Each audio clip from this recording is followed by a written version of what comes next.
Hi everyone, welcome to the Psalm 40 Project. I'm Jonah, and joining me today is Tina Rooks. Tina, I honestly don't know very much about you, so I'm very excited to do this interview with you. Many of you do know Tina in the church, and we will get to it, but I only sort of know you as the GEMS Club coordinator. So I'm looking very forward to talking with you and learning a little bit more about your life. So let's just jump into something simple. Okay. Easy peasy, softball question. Where'd you grow up? Well, I'm not from Michigan. Okay, neither am I. I'm originally from New Jersey. Okay. A very small community, Newton, New Jersey. It's in Sussex County, and it's at the base of the Appalachian Mountains. Okay. So I know everybody thinks of Trenton. We're way far away from that. Really way far. Grew up in a small church. Okay. Of 50 families, very conservative. Okay. And from a family of 11 kids. Wait, 11 kids? 11 kids. Wow, okay. 4 boys and 7 girls. And you fall in... I know, everybody does that with big families. What's your number? I'm number 7. Okay. So I always tell my parents, you know, I'm the lucky one. Yes, you are the yes, lucky number 7. Right. Mm-hmm. Okay. Mm-hmm. And so growing up a little bit, like I grew up with only one sibling. So what's that like growing up in a very large family? Well, we have our own baseball team. Yes. Yeah. And we played that. My mom was from a very large family also. So when we had picnics and celebrations, there was always like 30, 40, 50 people there. Wow, okay. And so, yeah, it was just a lot of fun. My dad built our dinner table because when you have to fit 13 people around it, they don't make tables that large. No, they don't. Not even with leaves. No. So, yeah, it was always big dinner time. And dinner was important, so it was breakfast and lunch. So, yeah, it was a great time. Yeah. So you said that you grew up in the church, so the church has been part of your life all your life? Yes. My mom immigrated from the Netherlands when she was in her 20s, and Dad was in New Jersey. And they met and got married, and always been in the church. We were taught to be a part of the church, to serve the church. Twice on Sunday. And I'm not that old, but you know, there's no bicycling and on Sundays and swimming, so very conservative. And, Okay.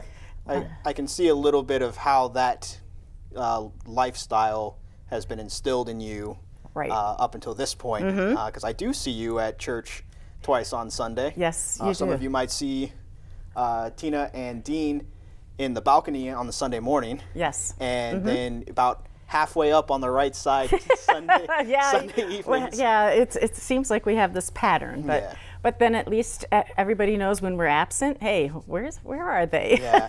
And I think that's sort of it can be a problem when people are like very like stuck in like their seats and stuff like that, just because, you know, I've heard stories of people being grumpy about other people sitting in their seats, but it also is very nice to know when somebody's not there, right? Because then you get checked up on. Yeah. So, you find out where.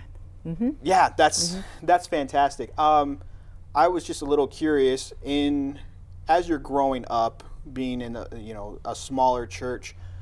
How did God sort of shape you?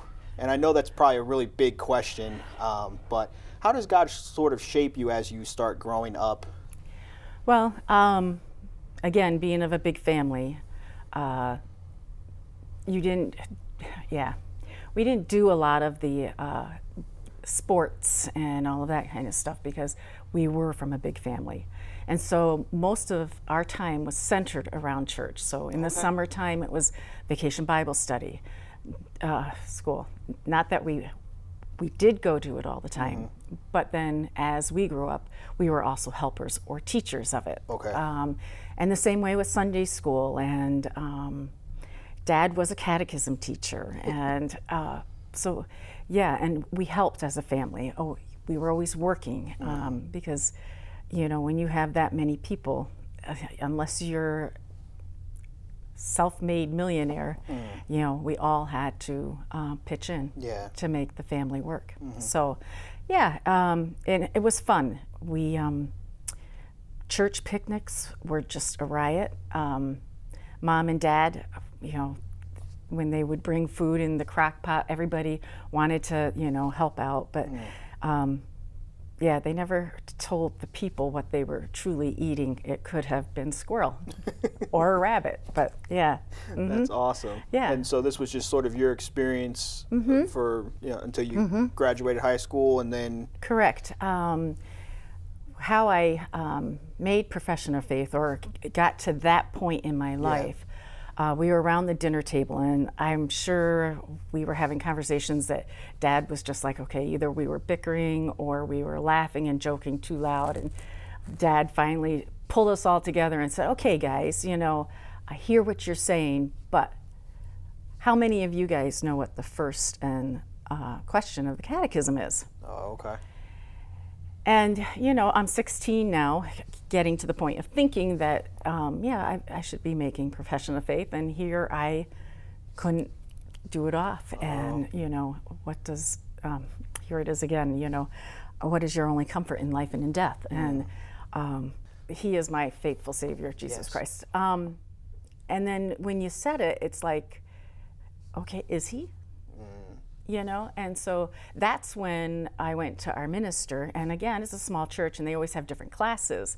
Well, I must have missed the class, but when we made profession of faith, we had to memorize the whole catechism. Oh, yeah. Question and answer. Okay. Because when you were in front of the elders, there was 3 or 4 there, and they could ask any of the questions. This sounds like my oral comps when I graduated from seminary. Okay, so here you are. You go through all these classes with the minister first, and then you have to recite off your answer to the question that they give you. And so, yeah, I was baptized on Mother's Day. I made profession of faith on Mother's Day. For, you know, I didn't even realize it. And yeah, then graduated from high school and came out to Michigan to go to Calvin College.